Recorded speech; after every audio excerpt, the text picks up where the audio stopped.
A paz do Senhor, meus irmãos. Estaremos iniciando a nossa videoaula sobre a revista de jovens do segundo trimestre de 2020.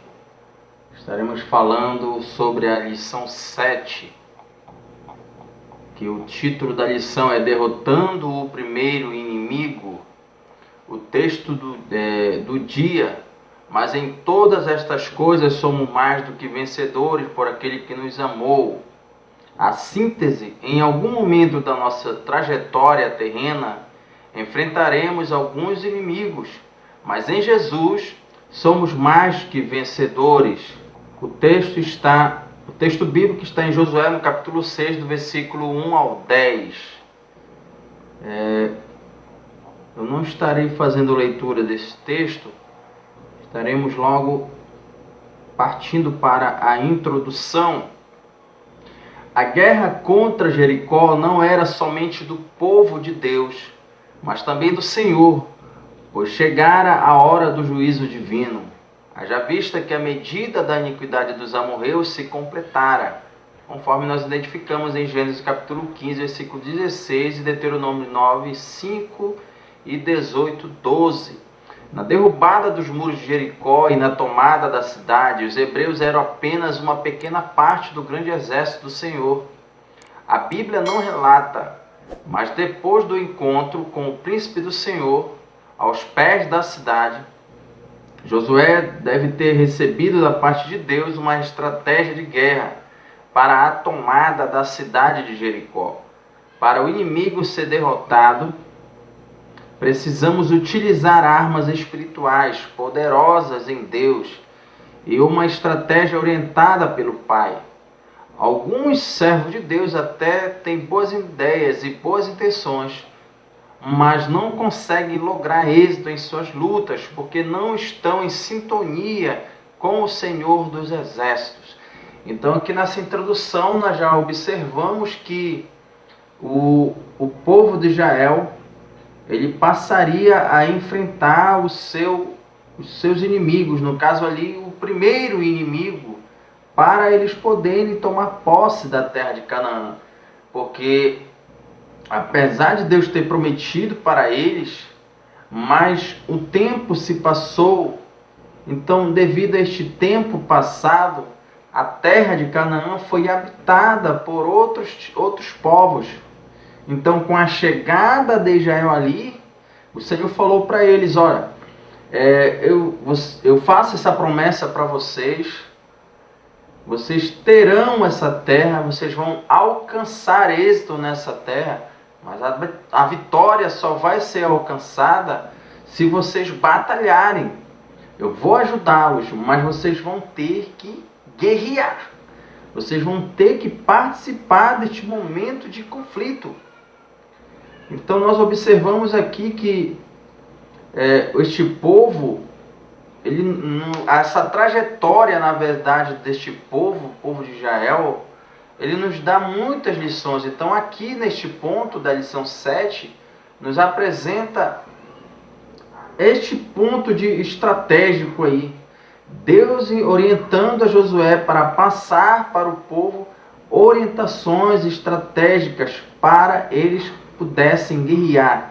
Ou seja, mesmo que Deus tenha prometido algo para nós, mas nós teremos que enfrentar às vezes dificuldades a conquistar aquilo que Ele prometeu. Nós achamos só porque Deus prometeu algo para nós, então a coisa vai vir toda fácil. Vai ser uma conquista extremamente fácil, vai ser algo porque Deus é que falou, porque Deus é que determinou, porque Deus é quem disse que nos daria. Então acontecerá as coisas tudo de acordo com a vontade de Deus, mas não iremos passar dificuldade alguma. Isso não é verdade. Às vezes, na maioria, na verdade, das vezes, quando nós estamos dentro do plano de Deus, nós enfrentaremos muitas dificuldades. A questão é que nós não estaremos sozinhos em meio a essa dificuldade. Isso é o mais importante em relação à nossa vida. Então não é o problema em si, a dificuldade em si, é se Deus estará ou não conosco. Isso deve estar em nosso pensamento, deve estar em nossa preocupação, vamos dizer assim. Deve estar a nossa atenção voltada para isso. Deus está comigo em meio às lutas que eu enfrento no dia a dia? Então, no ponto 1 do tópico 1, a primeira batalha dos hebreus na terra prometida. Deste ponto, Jericó era uma cidade forte. Segundo a Bíblia de estudo pentecostal, a cidade-estado de Jericó tinha uma área de cerca de 32 quilômetros. Seus muros tinham cerca de 9 metros de altura e 6 de espessura. Segundo a história, era considerada invencível, pois acreditava-se que contava com a proteção dos deuses cananeus. Quando Moisés subiu ao Monte Nebo, localizado na Transjordânia, de frente a Jericó, o qual ficava no centro da terra prometida, ele teve uma visão ampla de todo o território da Cisjordânia, que deveria ser conquistador pelos hebreus. Era preciso muitos esforços e muitas lutas para conquistar a terra prometida, mas Deus estava com o seu povo. Eles não teriam que pelejar sozinhos. A fortaleza de Jericó e seus guerreiros assombraram os 10 espias enviados por Moisés a espionar a terra. 38 anos antes, os espias atemorizaram os hebreus, dizendo, dentre outras coisas, que os cananitas eram muito poderosos e as cidades fortes e muito grandes. É interessante que quando a nossa fé em Deus ela está fragilizada, quando a nossa confiança no Senhor ela não está forte, ela não está estabilizada, ela não está segura, ela não está firme. Quando a nossa fé ela não é muito pequena ou às vezes não temos fé alguma, a tendência é nós darmos ênfase, nós darmos valor ao potencial da luta, ao poder da luta, ao poder da dificuldade. A gente potencializa, a gente valoriza demais as dificuldades no quais enfrentamos. Como este povo aqui, eles citaram informações dos cananeus que nem muita coisa não era aquilo tudo. Ou seja, porque eles estavam sem fé. Os 10, dos 12, os 10 estavam sem fé, mas 2 ali, que no caso Josué e Caleb, estavam com fé, estavam confiando no Senhor. Eles viram sim as dificuldades que teriam que enfrentar. Os cananeus realmente eles tinham o seu potencial, eles tinham o seu poder de batalha, mas Josué e Caleb sabiam que Deus poderia lhes ajudar para que o povo de Israel vencesse aquela guerra, vencesse aquelas dificuldades, porque eles acreditaram piamente na promessa de Deus, naquilo que Deus falara para eles. É muito importante nós lembrarmos daquilo que Deus fala para nós e darmos valor a isso. Por quê? Porque realmente quando nós confiamos no Senhor, a nossa confiança será uma confiança coerente, será uma confiança verdadeira. Por quê? Porque Deus é maior, Deus é mais forte, Deus é todo poderoso. Não há ninguém que vença o Senhor. Então confiar em Deus é extremamente seguro para nossas vidas. Graças a Deus por isso. Então no ponto 2 aqui, o rei de Jericó não estava brincando. Podemos ver nos episódios dos espias enviados por Josué a Jericó que o desejo do rei de Jericó era destruir os espias hebreus. Então, a mesma coisa como Moisés fez, enviar espias naquele período para observar a terra, também o Josué, antes de chegar em Jericó, ele enviou alguns espias para observar aquele lugar ali, para poder observar, para identificar uma forma estratégica de poder invadir ali, entrar ali, porque ele tinha que entrar, eles tinham que chegar àquele lugar, eles tinham que ultrapassar aquela região ali, para poderem eles estabilizarem totalmente em Canaã. O primeiro passo era vencer ali aquele muro, aquela cidade de Jericó, os inimigos pertencentes àquela região ali. Então, aquelas pessoas, aquele rei, no caso ali, ele estava extremamente preparado para esta batalha. Só que, como eu falei agora há pouco, que independente do tamanho dos nossos inimigos, independentemente do poder bélico de nossos inimigos, independente da estratégia inteligentíssima de batalha que nossos inimigos possam ter, mas se o Senhor está conosco e nós o escutamos, e nós seguimos as suas orientações, e nós seguimos toda a estratégia divina para a batalha, nós alcançaremos a bênção, nós alcançaremos a vitória. Deus ele vai nos ajudar a que nós sejamos extremamente vitoriosos, porque nós confiamos no Senhor em meio às batalhas. Muito bem. No ponto 3 aqui, deste tópico 1, a cidade só cairia com a ajuda de Deus. Ao analisar o caso da tomada de Jericó, bem como de outros inimigos do povo de Deus, nas Sagradas Escrituras, observa-se uma coincidência entre todos eles. Só são destruídos com a intervenção divina. Então, olha só. Todas as batalhas que o povo de Israel enfrentava, todas as dificuldades, desde lá do Egito, eles só alcançaram o êxito porque o Senhor interveio. O Senhor ele se envolveu na vida deles. O Senhor ele interviu totalmente em toda a trajetória de Israel. Em tudo que eles iam fazer, Deus estava ali no meio. Inclusive lá no deserto o Senhor falou, olha, eu vou ajudá-los com um Deus de mão forte. Ou seja, Deus ele mostrou para ele que ele era o Todo-Poderoso. Ele mostrou para eles que ele era o Todo-Poderoso. Falando para Moisés, ele falou para Moisés isso. O Moisés, ele conheceu ao Senhor em muitas partes. Ele viu muitas coisas do Senhor, muitas posturas de Deus se apresentando.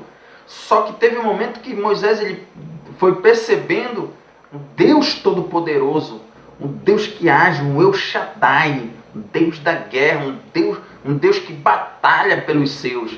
Então, há momentos que o Senhor vai fazer coisas grandes em nosso favor. Deus vai fazer coisas grandes para que nós conseguimos vencer esta vida. Deus ele vai fazer coisas grandes para nos socorrer, para nos ajudar.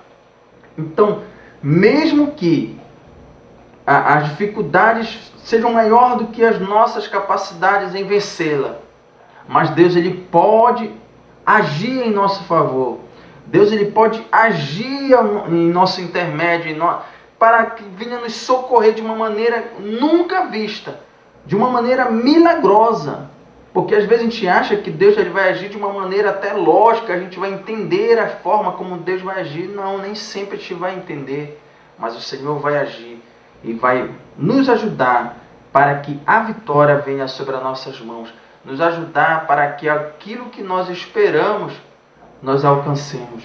O êxito para a nossa vida, para aquilo que nós estamos necessitando, o Senhor pode nos socorrer e nos ajudar com certeza absoluta. Então, no ponto 2 do tópico 1, está a estratégia de Deus para a batalha de Jericó. Corte dos suprimentos do inimigo e manutenção do ânimo da tropa. A primeira coisa que Israel fez foi enfraquecer Jericó, pois nada ou ninguém podia entrar ou sair de lá. Assim os suprimentos de Jericó escassearam.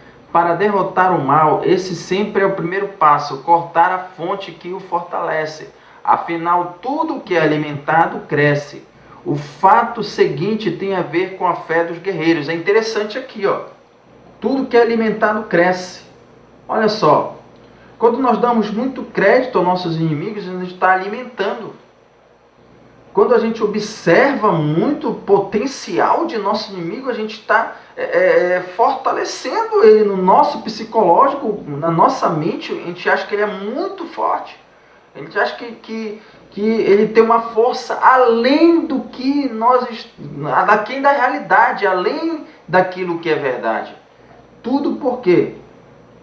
Porque a nossa mente projetou aquilo ali.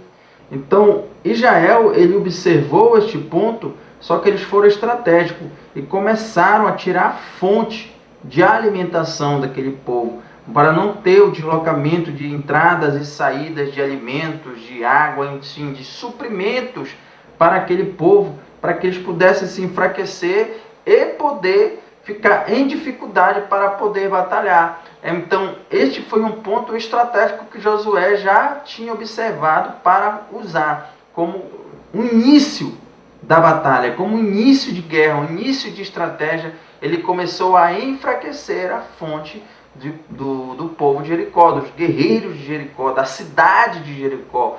Começou a ser enfraquecida.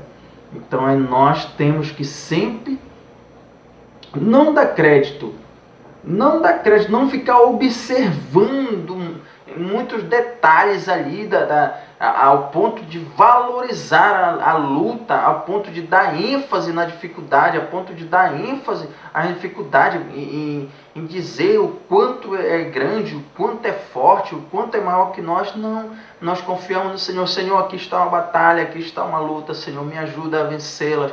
Realmente sozinho eu não vou vencê-las, mas o Senhor é poderoso, o Senhor é maior, o Senhor é grande. Então essa deve ser a nossa postura, dar ênfase no Senhor, dar crédito no Senhor, porque realmente Ele é maior.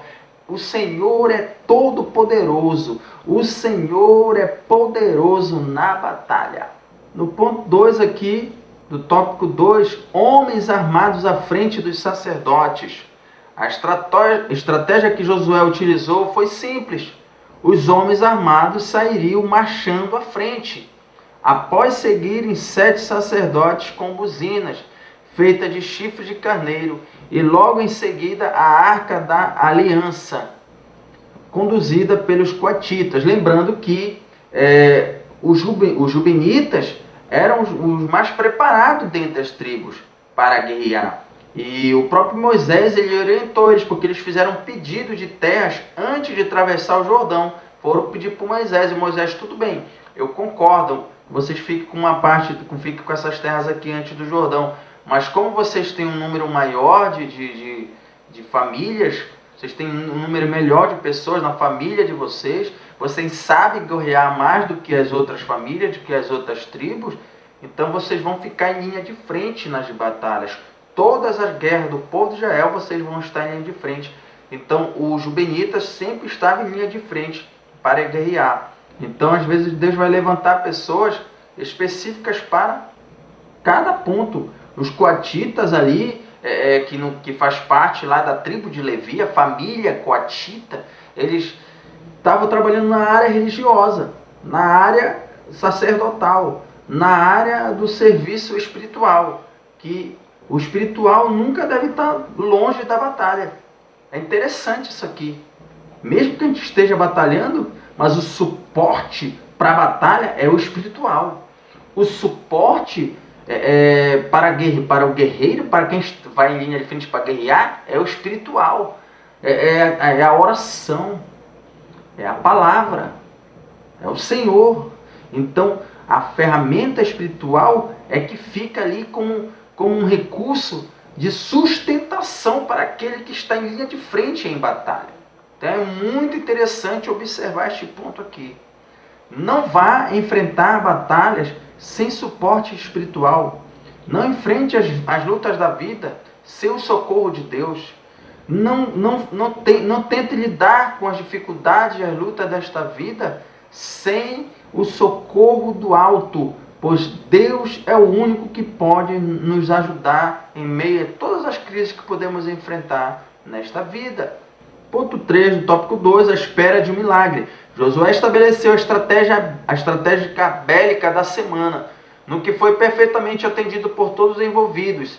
6 dias de espera pode parecer pouco para nós, mas para o povo hebreu que havia passado 40 anos no deserto, aqueles 6 dias podem ter sido vistos como uma eternidade.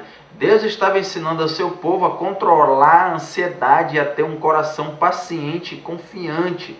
Deus quis ver até onde os hebreus permaneceriam fiéis e atentos ao comando que vinha do céu. Pela voz de Josué, eles experimentariam um alto nível de bênção se pudesse demonstrar um alto grau de fidelidade, características não presentes na geração anterior, que morreu no deserto. Então Deus aqui fez um teste com esta nova geração. Se eles passassem por esse teste, Deus ele derramaria bênçãos parecidas e era para ser derramada para os seus descendentes lá no deserto. Todos os cuidados de Deus, tudo aquilo que eles esperavam, Deus ele ia fazer com que acontecesse ali, pelo simples fato deles aguardar. É interessante isso aqui, que a forma de Deus nos ajudar a vencer a ansiedade, a preocupação, aquele sentimento ali que acontece, que em certo momento a gente vê por a nossa fragilidade como sendo parte natural do ser humano, a se tornar ansioso, a se tornar preocupado. Mas o Senhor ele nos mostra que isso não deve tomar conta da nossa vida. Há momentos que Deus ele faz testes, provas em nossas vidas e fica nos observando, que a paciência, o autocontrole, a calma em muitas das situações será um fator determinante para recebermos a bênção de Deus. Muitos não sabem esperar, muitos querem logo. Deus ele não pode falar algo para a pessoa que tem que ser naquele momento. Às vezes Deus, o Senhor, tem que segurar muitas informações para dar uma informação muito lá na frente, porque se ele for falar logo, a pessoa vai ficar preocupada, vai querer logo, vai ficar ansiosa em querer receber logo aquilo que Deus falou para ela. As coisas de Deus não são assim. Tudo tem o seu momento certo para acontecer.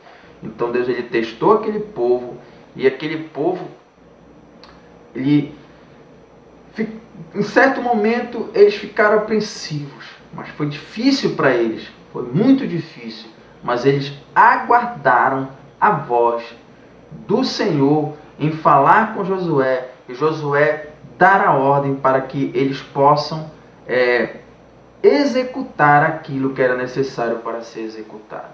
Então tudo tem um momento certo. Deus ele espera que nós escutemos a sua voz para executar determinadas coisas no momento certo que Ele quer que nós executemos. Pense nisso, lembre dessa informação. Deus ele quer que nós escutemos as suas orientações em todas as nossas ações, em todas as nossas atitudes, porque fazendo isso nós vamos nos tornar pessoas sábias, nós vamos nos tornar pessoas com uma mentalidade extremamente dentro do padrão daquilo que Deus espera de um cristão, de um servo, de uma serva de Deus. No ponto 3, Deus se mostra forte para com os que confiam nele. Tópico 1, um momento de fé. Josué tinha dado uma ordem ao povo dizendo: não gritareis, nem fareis ouvir a vossa voz, nem sairá palavra alguma da vossa boca, até o dia em que eu vos diga, gritai. O povo precisava esperar uma ordem de comando do líder, e na hora certa todos gritariam uma só voz. Os hebreus precisariam esperar por 6 dias e tomar algumas decisões. Do ponto de vista militar, poucos producentes sobre um sol causticante, mas Deus, em sua longanimidade, oferecia oportunidade para que os idólatras de Jericó se arrependessem. Jericó teve sua última chance e a perdeu. O Senhor ele agiu especificamente primeiro no povo de Israel, porque para agir no povo de Jericó, de acordo com a cidade de Jericó, os soldados de Jericó, seria algo extremamente fácil para o Senhor. Mas primeiro ele precisava trabalhar no coração do povo de Israel ali. Então, no meio da dificuldade, Deus espera trabalhar em nossos corações. Interessante isso. Em meio às dificuldades, Deus quer sempre moldar algo em nós. Em meio às lutas, Deus quer sempre trabalhar algo em nosso ser, em nossa mentalidade, em nossa forma de ver a vida, a nossa espiritualidade. Deus ele quer melhorar a nossa vida. Deus quer, na verdade, transformar cada vez mais a nossa vida parecido com Cristo Jesus. Então, Deus ele faz uso das dificuldades, da luta, mas o foco principal deste uso é trabalhar no nosso ser, é trabalhar em nós, é trabalhar no nosso interior, de uma maneira benéfica, de uma maneira que vai fazer com que a nossa aproximação de Deus se torne uma constante, que a gente se aproxime cada vez mais do Senhor em todos os momentos da vida. Então Deus ele sempre vai fazer uso das dificuldades da vida para nos aproximar mais dele nesta terra.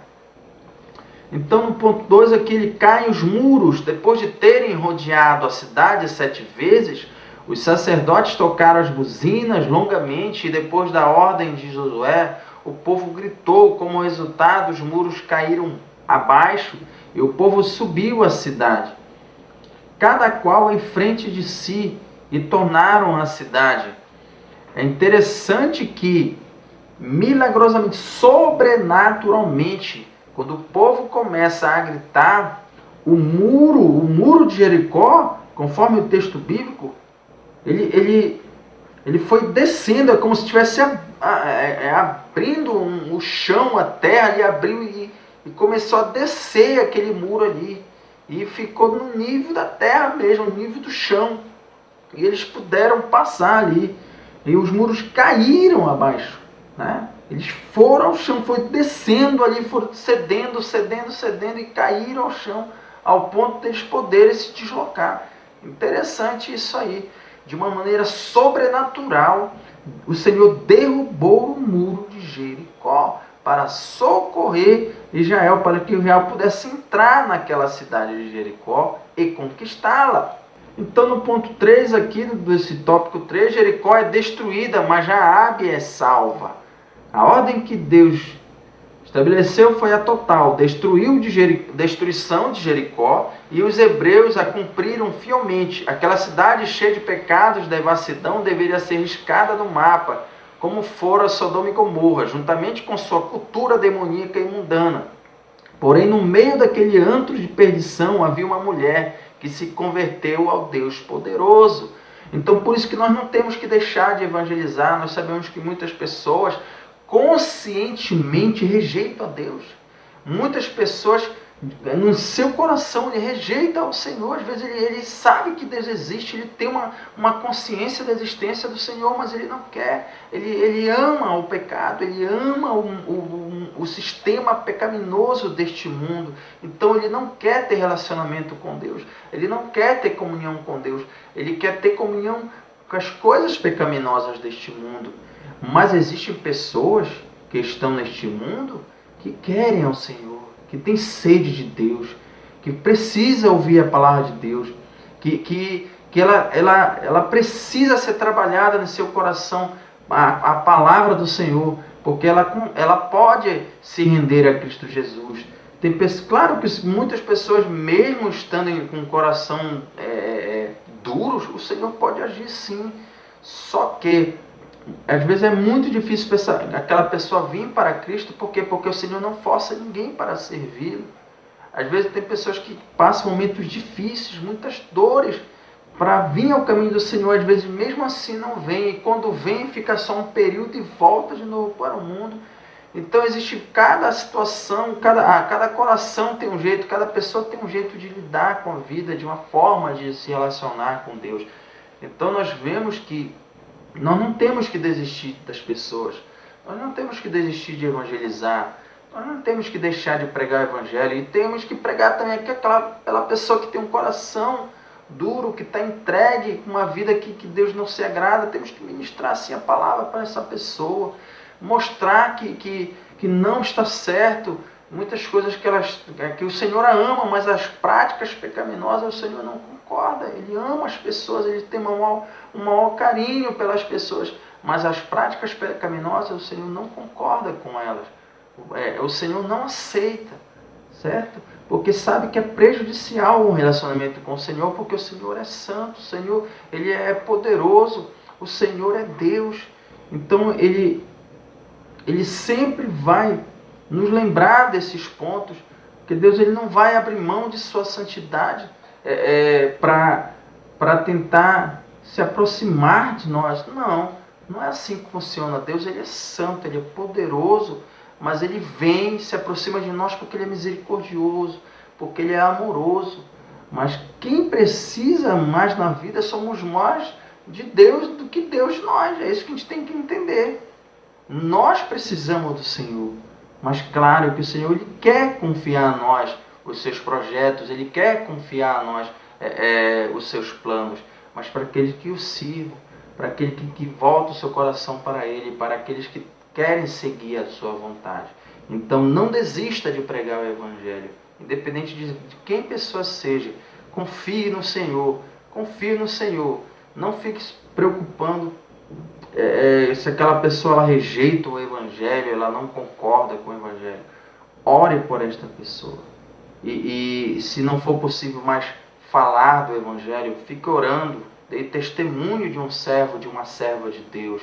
E deixe o Espírito de Deus trabalhar naquele coração, porque o trabalho de convencimento não é da igreja, não é do crente, não é de nenhum servo de Deus.